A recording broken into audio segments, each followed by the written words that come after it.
হঠাৎ কেঁপে ওঠে চারপাশ, আতঙ্কে থমকে যায় স্বাভাবিক জীবনযাত্রা। ঘুম ভেঙে রাস্তায় নেমে আসে মানুষজন। এক শক্তিশালী ভূমিকম্প দক্ষিণ ও মধ্য মেক্সিকোকে প্রবলভাবে নাড়িয়ে দিয়েছে। শুক্রবার স্থানীয় সময় সকালে 6.5 মাত্রার এই ভূমিকম্পের উপকেন্দ্র ছিল গুয়েরেরো রাজ্যের সান মার্কোস এলাকার কাছে। জনপ্রিয় পর্যটন শহর আকাপুলকোর অদূরে। কম্পনের প্রভাব পড়ে রাজধানী মেক্সিকো সিটিতেও, যা প্রায় 400 কিলোমিটার দূরে অবস্থিত। ভূমিকম্পের ফলে অন্তত 2 জনের মৃত্যুর খবর পাওয়া যায় এবং আহত হয়েছেন আরও অনেকে।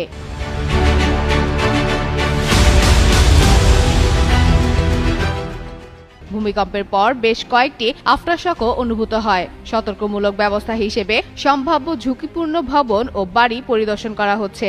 নাগরিকদের শান্ত থাকার পাশাপাশি জরুরি লাইফ ব্যাকআপ প্রস্তুতি রাখতে আহ্বান জানায় কর্তৃপক্ষ, যেখানে পানি, শুকনা খাবার, টর্চ লাইট, রেডিও ও গুরুত্বপূর্ণ নথির কপি রাখার পরামর্শ দেওয়া হয়েছে। এদিকে ভূমিকম্পের সময় মেক্সিকোর প্রেসিডেন্ট ক্লাউডিয়া সেইনবাউন সংবাদ সম্মেলনে ছিলেন।